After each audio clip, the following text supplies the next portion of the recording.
Welcome दोस्तों। Digestion improve करने के लिए कुछ महत्वपूर्ण बातें, इंपॉर्टेंट टिप्स आप लोगों को शेयर करूंगा। अगर किसी को कब्ज की या दस्त की, पेट दर्द, मरोड़, भारीपन की, गैस, एसिडिटी की दिक्कत होती है, खाना अच्छे से पच नहीं रहा, तो उसके लिए कुछ महत्वपूर्ण बातें हैं, बहुत ही कॉमन बेसिक बातें हैं। अगर आप इनको अपनाएंगे तो कुछ ना कुछ आपको जरूर फायदा होगा। पहली चीज है, आपको कुछ एक्सरसाइज करना है। एक्सरसाइज से मतलब है व्यायाम, कुछ भी हो सकता है, योगा हो सकता है, हल्की मेडिटेशन, स्ट्रेचिंग हो सकती है, भागना, दौड़ना, कुछ खेलना, जिम जा सकते हैं। उससे होता क्या है कि जो आपके आंत के अंदर जो डाइजेस्टिव एंजाइम है या कब्ज वगैरह की दिक्कत है, वो सारी दुरुस्त होती है, क्योंकि आंत की अपनी खुद की एक मोटिलिटी होती है जो एक्सरसाइज से सही रहती है। तो कुछ ना कुछ व्यायाम करें, पहली चीज है। दूसरा, आपको अपनी नींद पे फोकस रखना है। कम से कम 7 से 8-9 इतने घंटे सोएं। नींद लेने से डाइजेशन सही रहता है, जो कब्ज की समस्या है नहीं होती है, क्योंकि नींद लेने से जो स्ट्रेस लेवल है, स्ट्रेस हार्मोन का लेवल है, वो जब नॉर्मल आएगा तो आपका खाना पचता भी है और जो कब्ज की शिकायत वो भी कम हो जाती है। तो एक्सरसाइज हो गया, नींद हो गई। इसके अलावा कम से कम आपको 3 से 4 लीटर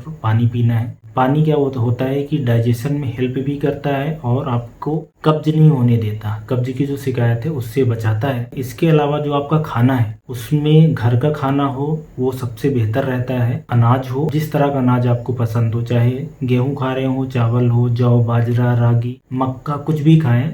उसके अंदर क्या होता है, फाइबर होता है, लगभग जो इम्पोर्टेंट न्यूट्रिएंट्स होते हैं वो भी रहते हैं, डाइजेस्ट आसानी से होता है। जैसे कि दलिया वगैरह है, इस तरह के आप चीजें लेंगे तो आपका डाइजेशन सही रहे। और दूसरा कि खाने में अगर सब्जियां हो, इसके अलावा सलाद हो और फल हो, अगर ये चीजें भी सम्मिलित करते हैं तो होगा क्या कि इनके अंदर होता है फाइबर। ये फाइबर एक तो स्टूल बनाता है, एसिडिटी को कंट्रोल करता है। आंत होती है, छोटी आंत, बड़ी आंत, उसके अंदर अच्छे बैक्टीरिया हम लोग बोलते हैं, वो बेसिकली डाइजेशन में मदद करते हैं, एसिडिटी को कंट्रोल करते हैं और जो बेकार बैक्टीरिया है उनको पनपने से रोकते भी हैं और कुछ न्यूट्रिएंट्स भी बनाते हैं। तो अगर आप ये सब्जियां, फल, सलाद, अनाज खाते हैं तो आपके अच्छे वाले जो बैक्टीरिया हैं वो भी आंत के अंदर बचे रहेंगे, बने रहेंगे। तो ये भी एक इम्पोर्टेंट बात है। ऐसी चीजें नहीं खानी है जो आपके बैक्टीरिया को मारती है, जैसे कि जिसमें ज्यादा नमक हो, तला भुना हो, जिसमें ज्यादा शक्कर हो, जैसे कि मिठाइयाँ हैं, सुगरी ड्रिंक्स वगैरह है। तो इस तरह के खाने से बचना है। मोटा मोटा आप ये समझे, मार्केट का जो खाना होता है वो पेट इसीलिए खराब करता है क्योंकि आपके आंत के अंदर के अच्छे वाले बैक्टीरिया मर जाते हैं। आपने कभी भी नोटिस किया होगा कि आपने बाहर का तेल मसाला, कुछ मिठाई वाली चीजें खाई, फ्राई वाली चीजें खाई, नॉन वेज खाया तो पेट खराब हो गया। उसके पीछे की वजह यही होती है कि उसको शरीर अच्छे से डाइजेस्ट नहीं कर पाता है।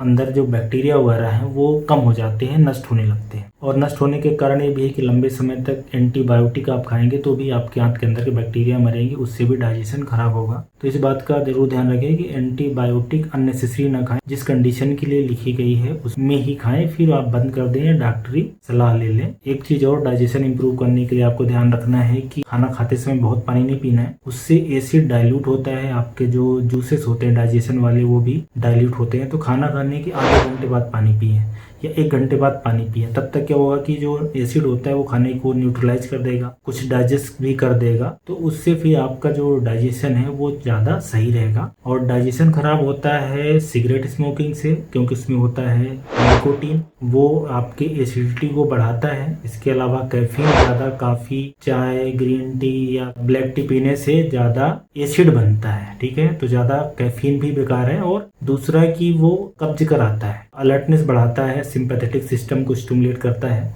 इसके अलावा अल्कोहल भी डाइजेशन के लिए बेकार है और निकोटीन भी। तो हमने निकोटीन हो गया मतलब सिगरेट स्मोकिंग, अल्कोहल हो गया और कैफीन, ये चीज़ों से बचना है। और हमें बचना है बाहर की तली भुनी चीज़ों से, जैसे कि समोसा, कचौरी, या इसके अलावा चाइनीज आइटम अलग अलग तरह के होते हैं, या मिठाई के आइटम मैंने पहले बता दिया, आइसक्रीम, पेस्ट्री, केक, मैदा वगैरह, ये सब आपके डाइजेस्टिव सिस्टम पे बुरा असर डालते हैं। शरीर इसको अच्छे से पचा नहीं पाता और कब्ज और दस्त की समस्या इससे होती है। एक और बात का ध्यान रखें कि ऐसे लोग जिनको दूध से एलर्जी हो रही हो, बेसिकली लैक्टोज इंटॉलरेंस बोलते हैं, दूध या दूध की चीजें जैसे कि दही हो, पनीर हो, मट्ठा हो, चीज हो, छाछ हो, मतलब जब आपके शरीर के अंदर दूध का प्रोडक्ट जाता है तो उसकी जो लैक्टोज शुगर होती है वो शरीर पचा नहीं पाता, उससे भी पेट के अंदर गैस बनना, दर्द होना, मरोड़ होना। उसको आइडेंटिफाई करें करें। काफ़ी सारे लोगों को इस तरह की समस्या रहती है, तो उस तरह का खाने अवॉइड करें। और कुछ ऐसे भी खाने हो सकते हैं कि सब्जियां वगैरह स्पेशल तरह का खाने से एलर्जी हो, फूड एलर्जी हो,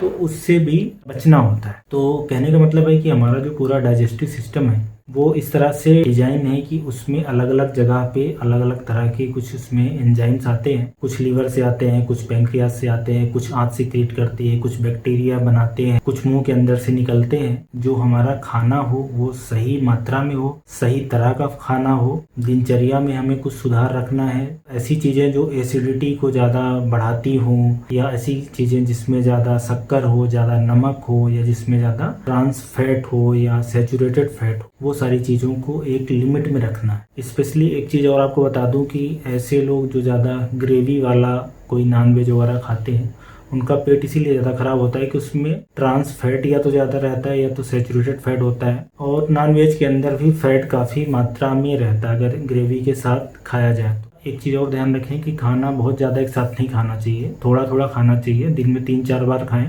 पर कम कम खाएंगे तो शरीर उसको आसानी से डाइजेस्ट करता है। एक साथ ज़्यादा खाने से भी डाइजेशन की समस्या होती है। तो कम कम खाना है, कुछ कुछ अंतराल का घर का खाना है, अच्छी नींद लेना है, एक्सरसाइज करना है, स्मोकिंग, निकोटीन, कैफीन, एल्कोहल, इससे बचना है। और आंत के अंदर के जो बैक्टीरिया है उनका ध्यान रखना। इससे डाइजेशन में काफी हद तक सुधार देखने को आपको जरूर मिलेगा। बहुत लंबे समय तक कोई एंटीबायोटिक खा रहे हैं, दवाई खा रहे हैं, तो उसको देख लें। और कुछ लोगों को पैंक्रियास की दिक्कत हो सकती है, कुछ को लीवर की दिक्कत होती है, तो उसको सुधारवा सकते हैं, इलाज करवा सकते हैं। और कुछ लोगों को फूड इंटॉलरेंस की वजह से, एलर्जी की वजह से पेट संबंधी समस्या हो सकती है। तो ये कुछ महत्वपूर्ण टिप्स हैं, उम्मीद है ये हेल्पफुल रहेंगी। Thank you.